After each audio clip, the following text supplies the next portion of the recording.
नमस्कार विद्यार्थी मित्रांनो, तुम्हा सर्वांचं आपल्या युट्यूब चॅनलमध्ये हार्दिक स्वागत आहे.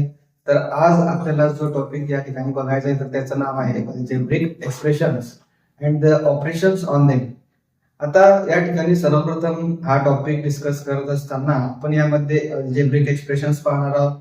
त्याच्यानंतर वेगळे त्याचे टाइप्स असतात, म्हणजे टाइप्स ऑफ अल्जेब्रिक एक्सप्रेशन्स आपण बघणार आहोत आणि त्याच्यामध्ये होणारे जे वेगळे ऑपरेशन्स आहेत, जसं की ऍडिशन आहे, सबट्रॅक्शन आहे, मल्टिप्लिकेशन आहे, तर या सर्व गोष्टी आपण त्या ठिकाणी आता शिकणार आहोत. तर चला व्हिडिओला सुरुवात करूया.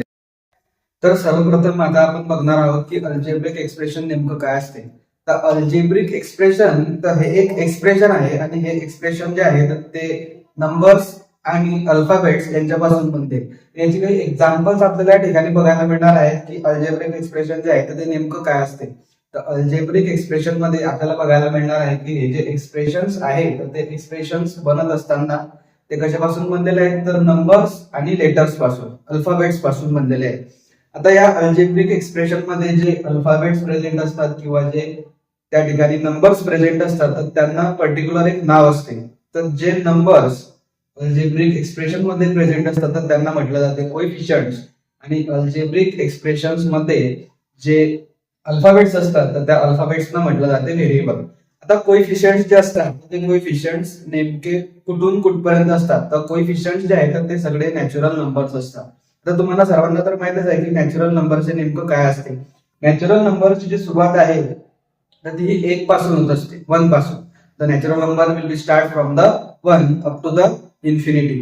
म्हणजे जो कोएफिशियंट राहणार आहे तो नेहमी 1 राहणार आहे. कोएफिशियंट हा कधी 0 राहणार नाही. विद्यार्थी मित्रांनो, तुम्हाला सर्वांना एक गोष्ट लक्षात ठेवावी लागणार आहे की कोएफिशियंट जो आहे तो कधीच 0 राहत नाही. जर समजा आपल्याला एखादा व्हेरिएबल दिलेला आहे पण त्याच्या समोर कोणताच नंबर आपल्याला त्या ठिकाणी दिलेला नाहीये, तर आपण काय करतो, त्या ठिकाणी कन्सिडर करतो की 0 आहे. पण कोएफिशियंट जो आहे तो नेहमी 1 असतो, त्या ठिकाणी तो 0 कधीही राहत नाही. तर ही गोष्ट आपल्याला लक्षात ठेवायची आहे. दुसरी गोष्ट, आता जे व्हेरिएबल्स असतात, आता व्हेरिएबल आपल्याला बघायला मिळते एक्स असू शकतो, वाय असू शकतो, ए असू शकतो, बी असू शकतो, पी, क्यू, म्हणजे हे सर्वच्या सर्व अल्फाबेट्स असू शकतात फ्रॉम ए टू झेड. आता अल्जेब्रिक एक्सप्रेशन जे आहे तर आपण बघितलं की ते 2 याच्यापासून बनते. पहिला असते कोएफिशियंट, दुसरा असते व्हेरिएबल. आता आपण बघू शकता की जे कोएफिशियंट्स असतात तर ते असतात नंबर्स आणि व्हेरिएबल्स जे असतात तर ते असतात अल्फाबेट्स. आता जे व्हेरिएबल्स असतात तर त्यांच्यावर कधी कधी डिग्री असते, आपण त्याला पॉवर सुद्धा म्हणतो. त्याच्या डोक्यावर जी संख्या काढलेली राहते, जो नंबर काढलेला राहतो तो त्या व्हेरिएबलची असते पॉवर. ठीक आहे. आता कधी कधी त्याची पॉवर 2 असू शकते, कधी कधी 3 असू शकते, कधी कधी त्याच्यापेक्षाही जास्त त्या ठिकाणी असू शकते. तर आपण या ठिकाणी आता 2-3 गोष्टी बघितल्या. सर्वात पहिले अल्जेब्रिक एक्सप्रेशन जे आहे तर ते कशापासून बनते, तर कोएफिशियंट आणि व्हेरिएबल पासून. आता कोएफिशियंट जे आहेत ते काय असतात, तर कोएफिशियंट असतात नॅचरल नंबर्स. कोएफिशियंट जो आहे तो कधीही 0 नसतो. आणि दुसरी गोष्ट म्हणजे व्हेरिएबल. आता व्हेरिएबल जे आहेत ते काय असतात, ते असतात अल्फाबेट्स. आता अल्फाबेट्स जे आहेत आपल्याला सर्वांना माहित आहे, तर अल्फाबेट्स जे असतात तर त्यांची सुरुवात कुठून होते, from A up to the Z. म्हणजे ए पासून झेड पर्यंत कोणतेही अल्फाबेट आपण व्हेरिएबल म्हणून घेऊ शकतो. त्याच्यानंतर दुसरी गोष्ट, जे व्हेरिएबल्स असतात, व्हेरिएबल्सची पॉवर सुद्धा असते, त्याला आपण डिग्री सुद्धा म्हणू शकतो. ठीक आहे. आता अल्जेब्रिक एक्सप्रेशन जे आहेत तर त्याचे काही टाइप्स पडतात.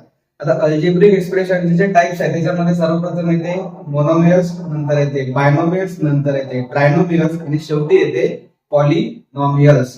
आता हे जे टाइप्स त्या ठिकाणी त्या अल्जेब्रिक एक्सप्रेशनचे पडलेले आहेत. मग हे टाइप कशावरून पडले, तर त्या ठिकाणी ज्या नंबर ऑफ टर्म्स असतात, त्या ठिकाणी ज्या नंबर ऑफ टर्म्स असतात तर त्या नंबर ऑफ टर्म्स वरून त्याचे टाइप्स पडतात. जसं की मोनोमियल, बायनोमियल, ट्रायनोमियल आणि पॉलिनॉमियल. तर हे 4 टाइप्स आपल्याला यामध्ये आता बघायचे आहेत. तर सर्वप्रथम मोनोमियल म्हणजे नेमकं काय असते, तर मोनो म्हटलं की आपल्या डोक्यामध्ये एकच येते, सिंगल, एक. मोनोमियल म्हणजे काय, तर एक. ज्या अल्जेब्रिक एक्सप्रेशन मध्ये फक्त एकच टर्म असते त्या अल्जेब्रिक एक्सप्रेशनला मोनोमियल असं म्हटल्या जाते. The algebraic expression having only one term is a monomial. म्हणजे ज्या अल्जेब्रिक एक्सप्रेशन मध्ये एक टर्म असते त्या अल्जेब्रिक एक्सप्रेशनला मोनोमियल म्हटल्या जाते. त्याच्यानंतरचं जे आहे तर ते आहे बायनोमियल. आता बाय बाय म्हटलं म्हणजे दोन, बाय म्हटलं म्हणजे दोन, म्हणजे ज्या अल्जेब्रिक एक्सप्रेशन मध्ये दोन टर्म्स असतात, ती टर्म्स असतात दोन, तर त्या अल्जेब्रिक एक्सप्रेशनला बायनोमियल असं म्हटल्या जाते. आता आपल्याला काही एक्झाम्पल्स या ठिकाणी दिलेले आहेत, तर एक्झाम्पल्स मध्ये आपण बघू शकतो की दोन टर्म्स आहेत, एक पहिली आणि एक दुसरी, आणि त्याच्यामध्ये एक साइन असते. आता ते साइन एक तर प्लस असू शकते, एक तर मायनस असू शकते. त्याच्यामध्ये वेगळे वेगळे ऑपरेशन होत असताना आपल्याला ते साइन द्यावे लागतात. त्याच्यानंतरचं जे आहे ते आहे ट्रायनोमियल. त्याचा जो नेक्स्ट टॉपिक बघायचा आहे त्याचं नाव आहे ट्रायनोमियल. आता ट्राय म्हटलं म्हणजे तीन, म्हणजे the algebraic expression having the three terms are trinomial. म्हणजे ज्या अल्जेब्रिक एक्सप्रेशन मध्ये तीन टर्म्स असतात तर त्या अल्जेब्रिक एक्सप्रेशनला ट्रायनोमियल असे म्हटल्या जाते. आता ट्रायनोमियल मध्ये आपण पाहतोय परत एक टर्म, दोन टर्म आणि तीन टर्म, त्याला म्हटलं जाते ट्रायनोमियल. त्याच्यानंतर लास्ट जे आहे ते आहे पॉलिनॉमियल. आता पॉलीचा अर्थ असतो मेनी, खूप सारे. आता पॉलीचा अर्थ काय आहे? मेनी म्हणजे खूप सारे. The algebraic expression having more than three terms are polynomials. म्हणजे ज्या अल्जेब्रिक एक्सप्रेशन मध्ये तीन पेक्षा जास्त टर्म्स असतात त्या अल्जेब्रिक एक्सप्रेशनला पॉलिनॉमियल असं म्हटल्या जाते. बघा विद्यार्थी मित्रांनो, आता आपण बघितलं की अल्जेब्रिक एक्सप्रेशन काय असते आणि त्याचे टाइप्स कोणकोणते असतात. तर अल्जेब्रिक एक्सप्रेशन मध्ये आपण बघितलं की अल्जेब्रिक एक्सप्रेशन जे आहे तर ते एक्सप्रेशन आहे, आणि हे एक्सप्रेशन जे आहे तर ते कशापासून बनते? तर कोइफिशियंट आणि व्हेरिएबल पासून. तर कोइफिशियंट्स काय असतात? तर ते असतात नॅचरल नंबर्स, म्हणजे त्यांची सुरुवात कुठून होते? From 1 up to the infinity. त्याच्यानंतर आपण बघितलं व्हेरिएबल्स. तर व्हेरिएबल्स म्हणजे नेमकं काय असते? तर व्हेरिएबल्स असतात अल्फाबेट्स. आता तो ए असू शकतो, बी असू शकतो, एक्स असू शकतो, वाय असू शकतो, पी असू शकतो किंवा क्यू असू शकतो. फ्रॉम ए टू झेड कोणताही अल्फाबेट आपण व्हेरिएबल म्हणून त्या ठिकाणी वापरू शकतो. त्याच्यानंतर आपण बघितलं की types of the types of algebraic expression. त्या टाइप्स ऑफ अल्जेब्रिक एक्सप्रेशन मध्ये आपण चार टाइप्स बघितले. पहिला बघितलं मोनोमियल, दुसरं बघितलं बायनोमियल, तिसरं बघितलं ट्रायनोमियल आणि चौथं होतं आपलं पॉलिनॉमियल. आता बघा याच्यामध्ये लक्षात ठेवायचं कसं? मोनो, बाय, ट्राय आणि पॉली. मोनो म्हणजे सिंगल म्हणजे एक टर्म, बाय म्हणजे दोन, ट्राय म्हणजे तीन आणि पॉली म्हणजे तीन पेक्षा जास्त. मोनोमियल्स म्हणजे ज्या अल्जेब्रिक एक्सप्रेशन मध्ये फक्त एकच टर्म असते त्याला म्हटलं जाते मोनोमियल. बायनोमियल म्हणजे ज्या अल्जेब्रिक एक्सप्रेशन मध्ये दोन टर्म्स असतात त्याला म्हटलं जाते बायनोमियल. त्याच्यानंतर आहे ट्रायनोमियल. ट्रायनोमियल म्हणजे की ज्या अल्जेब्रिक एक्सप्रेशन मध्ये तीन टर्म्स असतात तर त्याला म्हटलं जाते ट्रायनोमियल.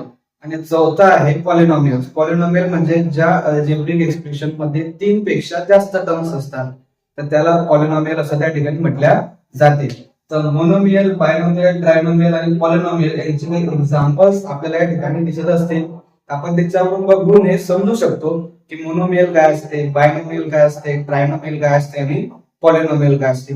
बघा विद्यार्थी मित्रांनो, अल्जेब्रिक एक्सप्रेशन खूप सिंपल कन्सेप्ट आहे, फक्त आपल्याला त्या ठिकाणी समजून घ्यायचं आहे की त्याच्यामध्ये काय काय दिलेलं आहे. जर आपल्याला ते समजलं तर आपल्याला समजणं खूप सोपं आहे.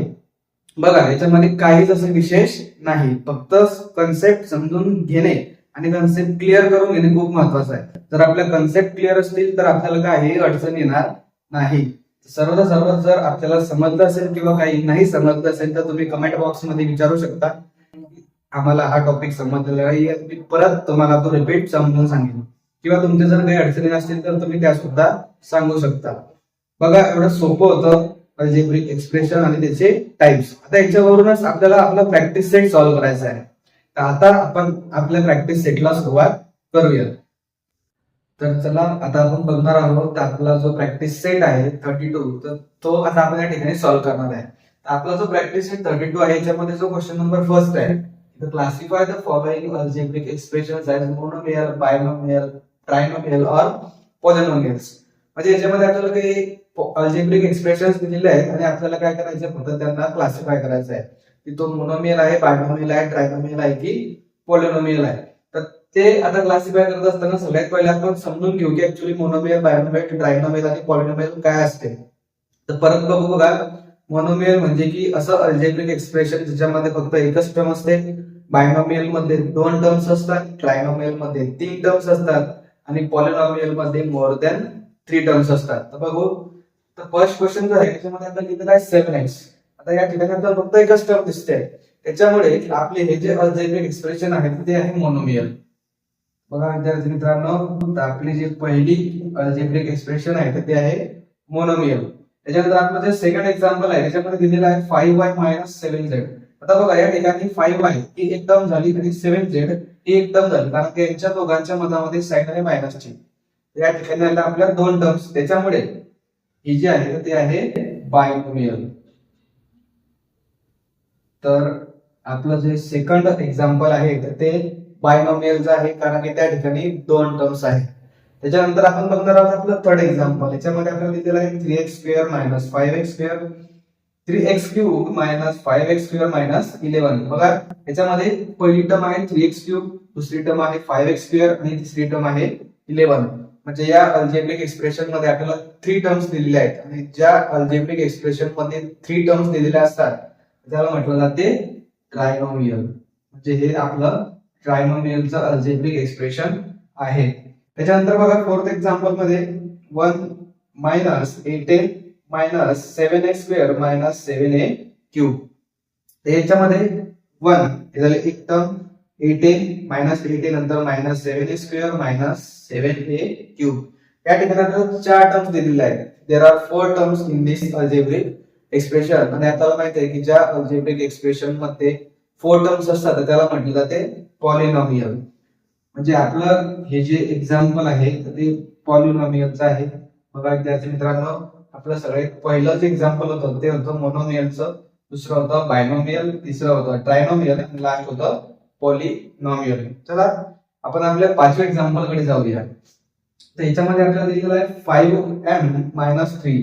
आता 5n झाली फर्स्ट टर्म आणि 3 झाली सेकंड टर्म -3.